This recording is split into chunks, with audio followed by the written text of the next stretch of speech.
Welcome to the Explainer. So, what does ancient wisdom have to do with a modern factory floor? It seems like a strange question, right? Well, today we're going to explore a really surprising link between the two that gives us a powerful framework for leading through any crisis. All right, here's our game plan. We'll kick things off with the core dilemma every leader faces. Then we'll uncover that wild connection between ancient verse and a modern factory. From there, we'll pull out 3 core principles for weathering any storm, and we'll wrap it all up with a practical playbook you can use right away. You know, this is the fundamental question.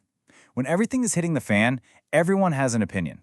The market, your competitors, even the loudest person on your own team. The pressure to just react is huge. And choosing the right voice to listen to, well, that's the difference between navigating the storm and just plain sinking the ship. To really frame this danger, our source today gives us this powerful idea it calls the rubber band syndrome. Just imagine you're stretching a rubber band way out to chase some new trend or a competitor's strategy. When that move inevitably fails, because it wasn't yours, you don't just go back to where you started. Nope, you get snapped back with force, leaving you even further behind.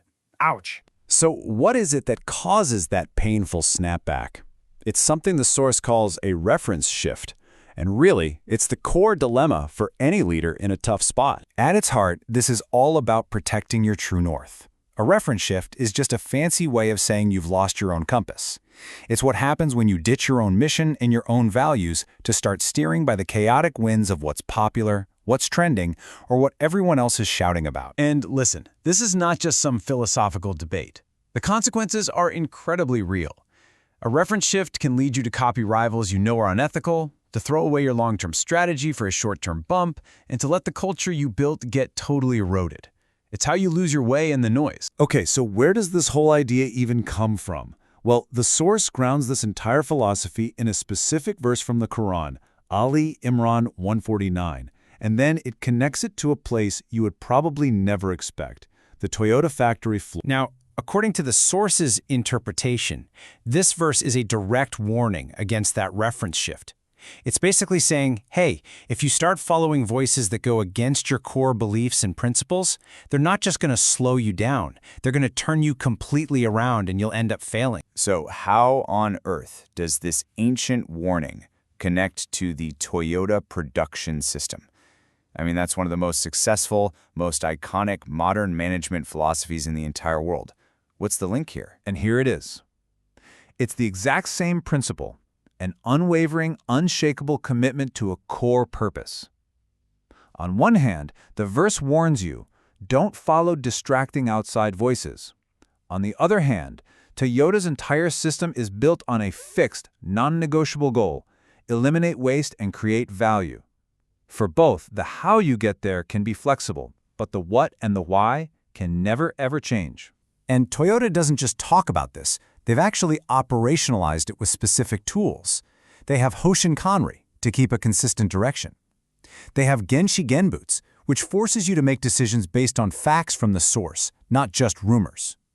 And Kaizen is all about improving your process, not just blindly copying someone else's. It's a whole system that's literally designed to prevent a reference shift. Okay, so from this one core idea, we can actually pull out 3 incredibly critical principles for leading your team through any kind of storm. Think of it this way. It all breaks down into 3 key pillars: how you lead yourself, how you manage all the opportunities flying around, and how you deal with your competition out in the market. First up, leadership. The source uses this absolutely perfect metaphor. Think of a captain of a ship. If that captain changes the ship's direction with every single gust of wind, they will never, ever reach the port. The crew's going to lose faith, and the ship will just end up drifting aimlessly. So the crucial point here is that your stability is the organization's stability. When you are that unwavering compass, your team can finally stop worrying about which way you're going and just focus on rowing. Your tactics can change, sure, but that destination, the vision, it has to stay fixed. All right, next up, management. You know, during a crisis, there's this immense pressure to just do something, anything. And any shiny new opportunity can look like a lifeboat. But strategic patience is a leader's superpower. It is the discipline to act deliberately, not just reactively. And this goes right back to that Toyota mindset. The goal is not to be fast, it's to be right.